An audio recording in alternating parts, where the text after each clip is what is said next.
नमस्कार दोस्तों, मेरी बात सुनो। मैं आपका एक बार फिर से स्वागत है नीलोत्पल मृणाल की डार्क हॉर्स के अब तक के सफर में। हमने मुखर्जी नगर की गलियों को करीब से देखा। आज हम प्रवेश कर रहे हैं अध्याय 5 में। ये अध्याय है उन दोस्ती के नाम जो चाय की टपरी पर शुरू होती हैं और उन बहसों के नाम जो रात के 2 बजे तक चलती हैं। यहां सिर्फ पढ़ाई नहीं होती, यहां रिश्तों के समीकरण भी बनते और बिगड़ते हैं। तो चलिए पलटते हैं आज की कहानी का नया पन्ना। अध्याय 5। खाना खाने के बाद राय साहब बेड पर जा बैठे और तकिया के नीचे से द हिंदू निकालकर बोले, थोड़ा अखबार पढ़ लेते हैं हम। आप भी थोड़ी देर कुछ पत्रिकाएं देख लीजिए संतोष जी। थोड़ा करंट में कुछ देख लीजिए। शाम को बत्रा में हम लोगों के सर्किल में चलिएगा तो बातचीत में कंफर्टेबल रहिएगा। इस तरह से राय साहब ने संतोष को अपनी मंडली के महात्म्य के बारे में बता दिया था। द हिंदू हर हिंदी माध्यम के छात्रों के लिए ज्ञान और जानकारी से ज्यादा प्रतिष्ठा का अखबार था। वह लड़का ही क्या जिसके कमरे पर सुबह सुबह हिंदू फेंका हुआ न मिले। यह अलग बात है कि उस अखबार की रबड़ खुले ना खुले। यद्यपि ज्यादातर लड़के इस अखबार का बस टाइटल द हिंदू पढ़कर रख देते थे, पर कुछ ऐसे भी मेहनती लड़के होते थे जो डिक्शनरी निकालकर 4 घंटे तक हिंदू पढ़ते थे और बड़ा आत्मविश्वास टाइप फील करते थे। राय साहब ऐसे ही मेहनतकश द हिंदू रीडरों में से थे। पर आज राय साहब केवल तस्वीरें देखकर ही खबरों का अंदाजा लगा रहे थे, क्योंकि संतोष के सामने डिक्शनरी निकालकर वे अभी तक का अपना टाइट भौकाल ढीला नहीं करना चाहते थे। बिना कुछ समझे आखिर आदमी कितनी देर तक अखबार के पन्ने उलटता। राय साहब ने जल्दी ही पेपर रखकर कहा, चलिए बत्रा निकलते हैं, आपका रूम भी तो ढूंढना होगा ना। संतोष भी हाथ में लिए क्रॉनिकल पत्रिका को टेबल पर रखते हुए बोला, हाँ चलिए, रूमवा तो खोजना होगा। राय साहब तुरंत मुंह पर पानी मार फ्रेश हुए। बाल में भृंगराज तेल लगाया, शर्ट पैंट पहनी और संतोष के साथ बत्रा की ओर निकल पड़े। संतोष मन ही मन अभी थोड़ी देर पहले पढ़े हुए क्रॉनिकल के कुछ फैक्ट्स को दोहराता जा रहा था। वह पहली बार एक ऐसी मंडली से मिलने जा रहा था जहां पर बिना ज्ञान के मुंह केवल चाय पीने के लिए ही खोला जाता था। संतोष पहले दिन अपनी उपस्थिति केवल चाय पीने तक नहीं रखना चाहता था। वह मन ही मन इस बात के लिए तैयार हो रहा था कि आज अपनी गर्म उपस्थिति दर्ज करा ही दे। उसने 9वीं कक्षा के ग्रामर की किताब में एक अंग्रेजी की लोकोक्ति पढ़ी थी, first impression is the last impression. So आज उसके उसी इम्प्रेशन की बात थी। रास्ते में चलने के दौरान राय साहब नेहरू विहार से लेकर मुखर्जी नगर तक सड़क के दोनों किनारे पड़ने वाले हर गली मकान का डिजाइन और किराए के बारे में बताते जा रहे थे। संतोष भी अपने संभावित गुफाओं को गौर से देखता जा रहा था। दोनों अब बैजू शुक्ला की चाय की दुकान पर पहुंच चुके थे। शुक्ला जी लगभग 40 बरस के रहे होंगे। बनारस के रहने वाले शुक्ला जी का पूरा नाम बजरंग शुक्ला था। शुक्ला जी एक समय नोएडा की एक प्राइवेट कंपनी में सुपरवाइजर के रूप में काम कर रहे थे। 5,500 महीने की पगार से क्या होना था इस महंगाई में। बजरंग शुक्ला जी गणित के पक्के थे, हिसाब किताब के जानकार आदमी थे। किसी परिचित ने बताया कि मुखर्जी नगर जाकर एक बार भाग्य आजमाइए। यहां अब बैंकिंग की तैयारी करने वालों की भी अच्छी खासी आबादी रहने लगी थी। शुक्ला जी ने यहां एक मित्र की सहायता से बत्रा सिनेमा के ठीक बगल में महाराष्ट्र बैंक के ऊपर आर्यभट्ट रिटर्न नाम से एक कमरे की कोचिंग खोल ली। 0 से 10 तक विद्यार्थी जाते जाते 3 महीने बीत गए थे। जमा पूंजी खत्म होने लगी। तब जाकर उन्हें यहाँ के बाजार का गणित समझ में आया और कोचिंग बंद कर उन्होंने चाय की दुकान खोल ली। आज महीने में 15,000 तो कहीं नहीं जाते, आगे चाहे जो हो। रोजाना की तरह शाम को शुक्ला जी की दुकान पर छात्रों की भीड़ लगी हुई थी। 5-7 के समूह में अलग अलग गोला बनाकर लोग ज्ञान का बारूद उड़ा रहे थे। राय साहब भी संतोष को लिए वहां खड़े थे। राय साहब को देखते ही रुस्तम सिंह ने दोनों हाथ उठाए और जोर से बोला, अरे कृपा बाबू आइए महाराज। कहाँ थे 2 दिन गायब? एकदम महफिल सुना था यार। अरे लोअर मेंस का थोड़ा तैयारी में फंसे हुए हैं। राय साहब ने 2 दिन की अनुपस्थिति के प्रति खेद जताते हुए कहा, क्या कृपा बाबू आप जैसा विद्यार्थी लोवर फोवर के चक्कर में पड़ा है? अरे आप आईएएस पर फोकस होइए महाराज। रुस्तम ने राय साहब में कृत्रिम हवा भरते हुए कहा, हाँ क्या कीजिएगा, चाहते तो हम भी नहीं हैं, पर घर परिवार के दबाव में मामूली परीक्षा भी देना पड़ता है। एक टीचर वाला भी फार्म डाले हैं, देखिए कब होगा परीक्षा। राय साहब ने कंधे उचकाते हुए कहा, अरे 2 कप हाफ चाय लाओ बे छोटू, ये आप ही के साथ हैं ना? रुस्तम ने संतोष की तरफ देखते हुए कहा। बोले, हाँ ये संतोष जी हैं, हमारे मित्र, हमारे ही साथ हैं। राय साहब कहा, इलाहाबाद की धरती से हैं का? रुस्तम ने तुरंत पूछा। नहीं ये बिहार से हैं, भागलपुर से, राय साहब ने बताया। तब तक बजरंग शुक्ला के यहां काम करने वाला छोटू चाय लेकर आ गया था। अबे जरा माचिस ले आओ बेटा।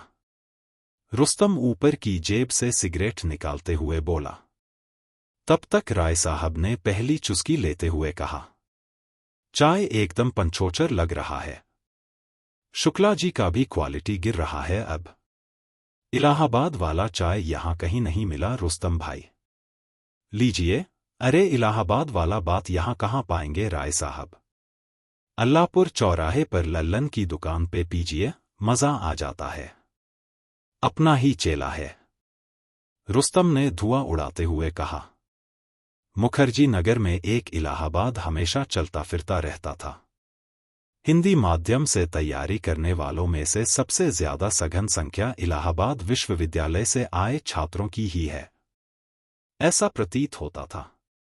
यहां हर शाम जब भी ये छात्र चाय की दुकान पर, पान की दुकान पर, लिट्टी चोखा की दुकान पर, जलेबी की दुकान पर और चाट पकौड़ी की दुकान पर होते थे, अपने इलाहाबाद को बहुत मिस करते थे। अमिताभ बच्चन से भी कई गुना ज्यादा।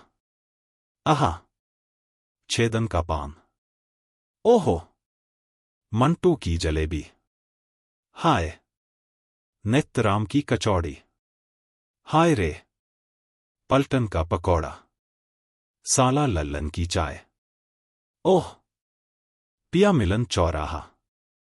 ऐसे शब्द हर शाम मुखर्जी नगर में अबीर की तरह उड़ते थे। अपने छूटे शहर और विश्वविद्यालय के प्रति ऐसा मोह शायद ही अन्य जगहों से आए छात्रों में था। रुस्तम भाई, एक हेल्प करिए ना, ये संतोष जी को कमरा चाहिए था। जुगाड़ हो तो बताइए, राय साहब ने कहा। अच्छा, कमरा? ओह, देखते हैं, कुछ लौंडों को लगाते हैं, रुस्तम ने फोन निकालते हुए कहा।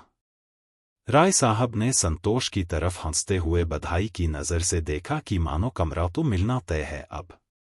हेलो बल्लू, हाँ बेटा, कोई कमरा खाली है क्या तुम्हारे गांधी विहार में? एकदम अभिभावक वाले अंदाज में पूछा रुस्तम ने। उधर से कुछ अस्पष्ट सी आवाज आई। ठीक है, सारे लड़कों को बता दो कि रुस्तम भैया कमरा देखने बोले हैं। एक अपना ही चेला है, बिहार का, उसके लिए चाहिए। रुस्तम सिंह ने एकदम अभिभावक वाले लहजे में कहते हुए फोन काटा। देखिए, लड़कों को तो एक्टिव कर दिया हूं, मिल जाना चाहिए। नहीं तो फिर मुझे कॉल कर देना आप। अभी मैं एक पार्टी में निकल रहा हूं, कल फिर दर्शन होगा, कहकर रुस्तम अपनी बाइक स्टार्ट कर निकल गया। संतोष इधर यही सोच रहा था कि कैसे वह खड़े खड़े बिना रुस्तम का गुरुत्व स्वीकारे चेला हो गया था। उसने सोचा कि राय साहब से पूछे पर फिर चेला होने को ही अपनी नियति मानकर चुप रहा। उसके मन में यह बात भी चल रही थी कि चलो अच्छा हुआ, आज पढ़ाई लिखाई पर कोई चर्चा नहीं हुई। नहीं तो गलत बोलकर फंस जाता तो भी चेला ही कहाता। अच्छा हुआ बिना फजीहत के चेला बन गया। रुस्तम के अंदाज ने संतोष को प्रभावित किया था। वह रुस्तम के बारे में बहुत कुछ जानना चाहता था। रुस्तम सिंह इलाहाबाद के रहने वाले थे। विश्वविद्यालय में पढ़ाई के बाद दिल्ली आईएएस की तैयारी के लिए आ गए थे। नेताई रुस्तम सिंह के स्वभाव में थी लंबी लंबी हाँकना। दो चार पतले दुबले मरमरहा से सेवकों के साथ घूमना उनके व्यक्तित्व में 5-6 चांद लगाता था। रुस्तम सिंह का सामाजिक दायरा बहुत बड़ा था। ऐसा उनके कर्ज लेकर फुटानी करने की बीमारी के कारण भी था। इनके कुछ मित्र अच्छी जगहों पर स्थापित थे। उनके हर घरेलू आफत या खुशी में शामिल होकर इन्होंने एक कामचलाऊ समाजसेवी का भी ऐच्छिक पद प्राप्त कर लिया था। रुस्तम सिंह कुल मिलाकर इलाहाबादी मठाधीशी परंपरा के दिल्ली प्रभारी के रूप में कार्यरत थे। ये चेला पालने में फिरोज शाह तुगलक के साड़ू भाई थे। चेला बनाना और चेला से खाना बनवाना कोई इनसे सीखे। ये या तो आदमी को अपना चेला बनाते थे या जिससे इनकी फटती थी उसको गुरु बना लेते थे, पर अपने समकक्ष किसी को नहीं रखते थे। कई और छात्रों की तरह ये भी दिल्ली आईएएस बनकर आसमान छूने आए थे, पर अब बस इसी में संतुष्ट रहा करते थे कि जूनियर इनके पांव छूते हैं। राय साहब और संतोष दोनों वापस कमरे पर आ गए। रुस्तम ने रूम दिलवाने को कह ही दिया था। सुबह उठते ही राय साहब ने सबसे पहले रुस्तम सिंह को फोन मिलाया। फोन ऑफ जा रहा था। 2-3 घंटे बाद भी यही हाल था। दोपहर तक भी फोन ऑफ ही था। ये रुस्तम भाई का फोन ऑफ जा रहा है काफी देर से। चलिए हम लोग चलते हैं प्रॉपर्टी डीलर के पास, वही दिलवा देगा। जल्दी रूम मिलेगा तो पढ़ाई भी तो शुरू करना है। राय साहब ने बतरा जाने के लिए तैयार होते हुए कहा। असल में राय साहब भी जल्दी से जल्दी अपना पिंड छुड़ाना चाह रहे थे। कई महीनों के बाद तो रूम पार्टनर घर गया था। इस अकेलेपन का फायदा उठाकर वे भी निजता का आनंद लेना चाहते थे। पार्टनर के घर जाने वाले दिन ही वे एक मित्र का लैपटॉप और कुछ नीली पीली सीडी ले आए थे, पर संतोष ने डेरा डाल सारा मामला खराब कर दिया था। जल्दी रूम नहीं मिलता तो संतोष यहीं टिका रहता। आखिर दिल्ली में वही एकमात्र परिचित थे उसके। बेचैनी में हर पल सभी फिल्में राय साहब मन ही मन चला रहे थे, वो भी हीरो हीरोइन का बिना नाम जाने। इस साला प्रॉपर्टी डीलर सबका तो पूछिए मत, कुकर्मियों को पता नहीं किस बात का पैसा चाहिए। खाली रूम का पता बता देता है और किराए का 50% डकार जाता है। राय साहब ने बतरा पहुंचते ही खिसियाते हुए कहा। चलिए जो होगा दे दिया जाएगा राय साहब, कितना दिन घूमिएगा हम लोग, पढ़ना भी तो है। अच्छा चलिए, अपना एक दोस्त है मनोहर, यहीं अग्रवाल मिष्ठान के पीछे वाली गली में रहता है, उसे ले लेते हैं, जरा ठीक रहेगा रूम खोजने। राय साहब ने कहा। हाँ चलिए, संतोष बोला। दोनों मुखर्जी नगर के मकान ना 570 की सीढ़ियां चढ़ दूसरे फ्लोर पर पहुंचे। दरवाजा हल्का सटा हुआ था। जैसे दरवाजा खुला, अंदर मनोहर तौलिया पहने छाती पर कुछ चिपचिपासा सफेद पदार्थ लगाए जैन साधुओं की तरह बाल नोच रहा था। मुंह पर फेसपैक लगा हुआ था और बालों में काली मेहंदी। अरे क्या कर रहे हैं मनोहर भाई? राय साहब ने घुसते ही कहा। मनोहर पहले तो अकबका गया, फिर तुरंत खुद को सहज करते हुए बोला। अरे कुछ नहीं, बस वो चेस्ट का बाल हटा रहे थे। हमको बाल से जाड़ा में भी पसीना आ जाता है। ऊपर बटन भी खोलिए तो थोड़ा ऑड लगता है। एकदम महाराज, बाल तो ऐसा नोच रहे हैं जैसे भुट्टा से बाली छोड़ाते हैं, राय साहब ने हंसते हुए कहा। मनोहर ने बिखरे पड़े बाल को पेपर में समेटा और मन ही मन राय साहब को गाली देने लगा। साला बिना बताए जब मन तब पहुंच जाता है, खड्स कहीं का। जरलाहा इसीलिए तो उम्र से पहले बुढ़ा गया। फैशन का मड्या भिनिया करके रख दिया है ई लोग। संतोष के लिए यह दृश्य एकदम नया और रोंगटे खड़े करने वाला था। छाती का बाल नोचना दर्द भी तो करता होगा। वह सोच भी नहीं सकता था जिस छाती के बाल को उसके गांव में हिम्मत और साहस का प्रतीक माना जाता था, उसे मनोहर तार तार करके यहां नोच रहा था। अब राय साहब ने संतोष का परिचय कराया। संतोष ने अभी तक मनोहर का वास्तविक फेस नहीं देखा था। फेसपैक वाले मुंह से ही बात हो रही थी। रूमवा खोजना है संतोष के लिए, राय साहब ने कहा। अच्छा, रूम का लफड़ा है। चलिए चलते हैं, जल्दी से मुंह हाथ धो लेते हैं, मनोहर ने बाथरूम जाते हुए कहा। संतोष ने मनोहर के रूम को ध्यान से देखा तो सारा कमरा हॉलीवुड देवियों के सुंदर मनोहारी चित्रों से सजा हुआ था। उसके ठीक सामने वाली दीवार पर एपीजे अब्दुल कलाम और विवेकानंद की तस्वीर थी। दोनों महापुरुष तस्वीर में भी लजाए हुए मालूम पड़ रहे थे। 2 रैक पर सौंदर्य प्रसाधन और एक पर कुछ किताबें रखी थीं। खूंटी पर डिजाइनदार जीन्स और शर्ट टंगी हुई थी।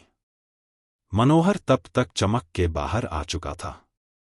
जरा पैर हटाइए राय साहब, कहते हुए मनोहर ने बेड के नीचे से सूटकेस निकालते हुए उसमें से नीली शर्ट और पेपे की जीन्स निकाली। पूरे बदन का वाइल्ड स्टोन डिओड्रेंट से अभिषेक किया। थोथने पर लोटस की क्रीम मली, शर्ट पर स्प्रे मारा और तैयार हो गया। अब वह मिस्टर मोतिहारी लग रहा था। संतोष ने झट से पहले मनोहर का नंबर मांगा और सेव कर लिया। राय साहब उसे ज्ञान तो दे सकते थे, पर दिल्ली जैसे शहर में संतोष के बिहार रूपी छवि और काया को सिटी लुक देने के लिए एक मनोहर जैसे हो फैशन सुधी मित्र की जरूरत थी। मनोहर के कमरे में संतोष को अच्छा महसूस हो रहा था। राय साहब के कमरे की सड़ांध से संतोष के जो नथुने फटे थे उन्हें वह यहाँ के गमगमाते वातावरण में रफू कर रहा था। तो ये था अध्याय 5। यहां हर कोई लड़ रहा है, कोई हालात से, कोई अपनों की उम्मीदों से, तो कोई खुद की कमियों से। मुखर्जी नगर की इन सड़कों पर रातें भले ही खामोश हों, लेकिन कमरों के अंदर शोर बहुत है। आपको क्या लगता है, क्या नायक इस संघर्ष के बीच अपनी सादगी बचा पाएगा? अपनी राय कमेंट्स में जरूर बताइएगा। कहानी का अगला हिस्सा और भी तीखा होने वाला है। मैं विदा लेता हूं, देखते रहिए और सुनते रहिए। मेरी बात सुनो।